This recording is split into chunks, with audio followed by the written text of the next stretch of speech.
Moscou veut doubler sa production d'armes pour faire face à la contre-offensive de Kiev. Les villes de l'Est de l'Ukraine sont évacuées. Au Soudan, la population fuit les régions les plus touchées par les combats. Selon l'ONU, 20 000 personnes se sont réfugiées dans les pays voisins. Tristesse et colère à Gaza après la mort de l'opposant Kader Adnan. Des roquettes ont été tirées vers Israël en guise de représailles. 288 arrestations, 850 kilos de drogue et une centaine d'armes à feu saisies. Europol a annoncé un vaste coup de filet sur le dark web. Hausse surprise de l'inflation dans la zone euro, elle atteint 7% en avril contre 6,9% en mars. La BCE doit se réunir jeudi prochain. Dernier préparatif avant la reprise des combats. Kiev se dit confiante et prête à mener sa grande contre-offensive dans l'est de l'Ukraine. Des déclarations qui ne semblent cependant pas effrayer Moscou. Les autorités russes ont annoncé une augmentation de la production d'armes. Предприятие выполняет государственный оборонный заказ в установленные сроки.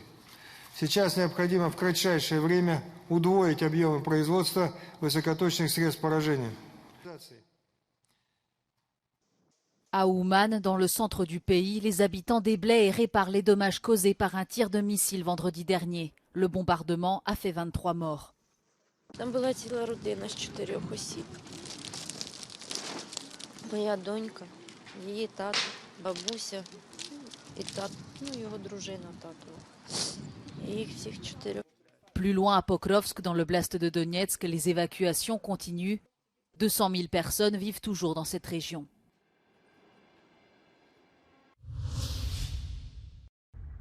Pas de répit pour la population civile à Khartoum. De violents combats ont secoué la capitale ce lundi, malgré l'annonce de la prolongation du cessez-le-feu entre l'armée et les paramilitaires. Ces affrontements conduisent le Soudan au bord d'une catastrophe et pourraient forcer plus de 800 000 personnes à fuir le pays, selon l'ONU. Now we're seeing displacement internally in 14 of 18 states. About 72%, roughly 240,000 of these new internal displacements were reported in West and South Darfur alone. 75 000 personnes ont déjà été déplacées à l'intérieur de ce pays de 45 millions d'habitants. Au moins 20 000 ont fui vers le Tchad et des dizaines de milliers d'autres ont rejoint l'Égypte, la Centrafrique, le Soudan du Sud et l'Éthiopie. La plupart des ressortissants étrangers a déjà été évacués. نزعوا هذا شالوا الشقه بتاعته مسحها مسح ذهب شاشات كمبيوتر اي شيء هذا وضع السودان ما كده والله. Selon les derniers bilans, plus de 500 personnes ont été tuées et 5000 blessés depuis le 15 avril, date à laquelle les deux généraux ayant pris les commandes du pays après un putsch en 2021 ont commencé à se livrer une féroce bataille. Les deux co-belligérants ont conclu ce mardi un accord pour une nouvelle trêve de 7 jours du 4 au 11 mai. Tristesse et colère à Gaza ce mardi, après la mort de Kader Adnan, membre du djihad islamique palestinien, dans une prison israélienne après une grève de la faim de 86 jours. Des centaines de personnes sont descendues dans la rue et de nombreux magasins ont fermé en signe de protestation. La veuve de l'opposant appelle au calme.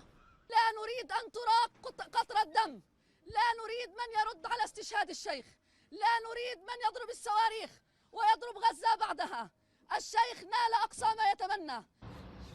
Une déclaration qui intervient quelques heures après que des militants ont tiré 3 roquettes vers Israël en représailles à la mort de Kader Adnan.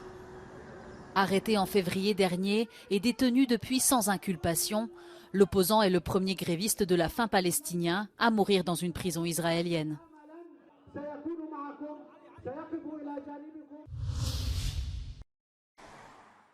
Le dark web, la face cachée d'Internet, a été la cible d'un vaste coup de filet qui a permis l'arrestation de 288 suspects impliqués dans la vente ou l'achat de drogue. L'annonce a été faite ce mardi par Europol, l'agence européenne de police criminelle. L'opération a été menée dans plusieurs pays de l'Union européenne, principalement en Allemagne, ainsi qu'au Royaume-Uni ou aux États-Unis. Elle a permis la saisie de 850 kilos de drogue et d'une centaine d'armes à feu. Les enquêteurs ont également mis la main sur 51 millions d'euros.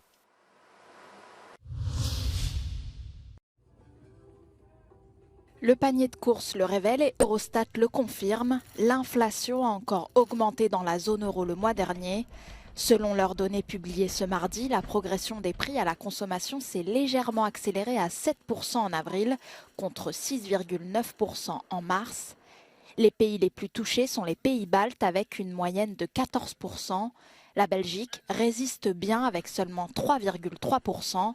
Visé par ces hausses, le secteur alimentaire, l'alcool et le tabac ne sont pas en reste. L'accalmie des prix de l'énergie reste insuffisante.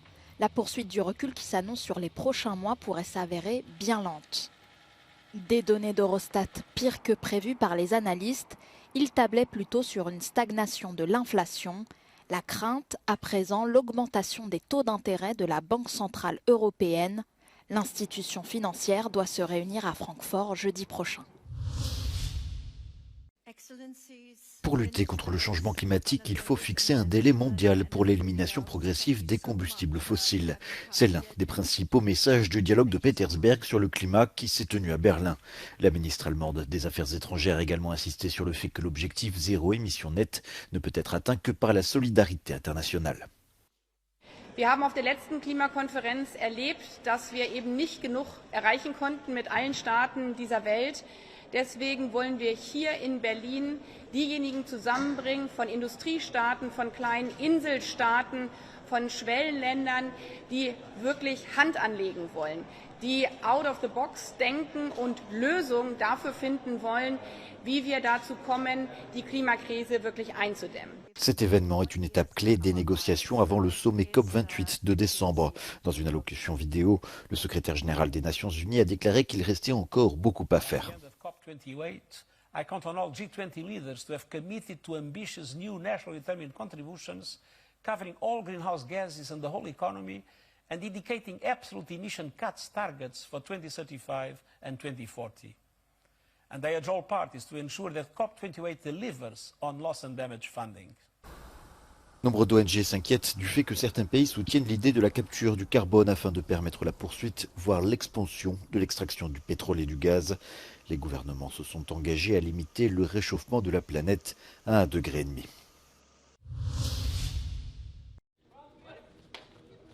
L'Ukraine se retire des mondiaux de judo au Qatar. La Fédération internationale a autorisé la participation des compétiteurs russes et bélarusses sous l'étiquette de sportifs neutres, autrement dit sans représenter leurs nations respectives, mais pour l'entraîneur ukrainien, le mal est fait.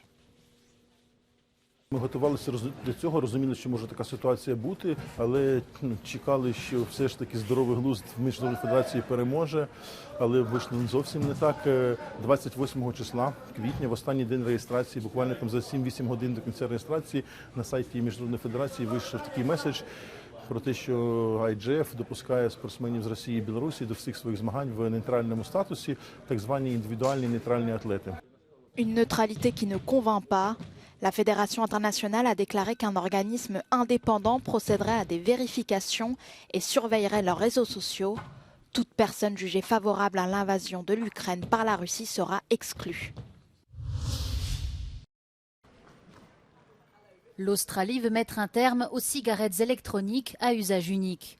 Le ministre australien de la Santé, Mark Butler, a également annoncé la fin de l'importation de versions délivrables sans ordonnance et une restriction de la quantité de nicotine dans les vapoteuses. Le pays mène depuis longtemps une politique volontariste d'éradication du tabagisme. Les cigarettes s'y vendent à 30 € le paquet. Et en 2012, Canberra est devenu le premier pays à imposer le paquet de cigarettes neutres, une politique copiée depuis par de nombreux pays.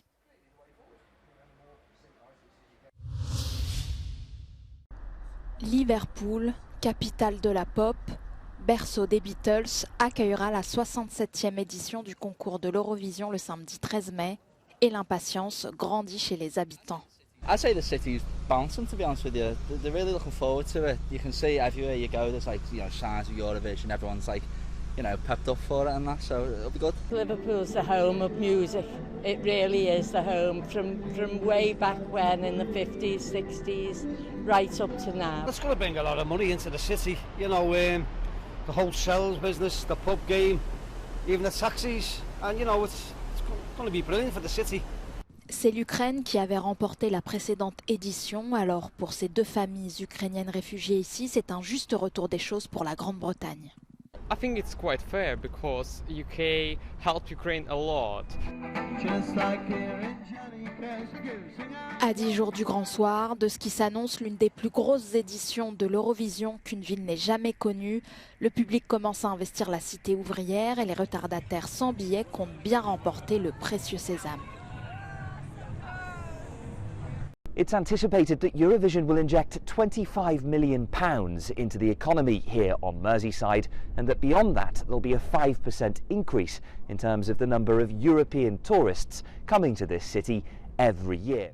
C'est ici, à l'Arena sur le Royal Albert Dock, que le concours de chant aura lieu. Un show placé cette année sous le signe de l'unité, la célébration et la communauté. Une ferveur déjà perceptible chez ses fans. We see that the whole city is in a Eurovision mode, totally. All the restaurants, all the bars, are totally living it. And we can't wait to experience more things from the city as the Eurovision unfolds. It's one of my dreams to be in England, and it's really amazing that we are here in the city of music, in the city of everything happened in the past, and we are going to celebrate the Eurovision Song Contest here in the UK. Liverpool se substituera à Kiev, mais l'Ukraine résonnera malgré tout pendant la soirée. Tout un symbole, c'est un musicien ukrainien qui assurera la composition de la bande originale et la ville anglaise espère bien faire la fierté du peuple ukrainien.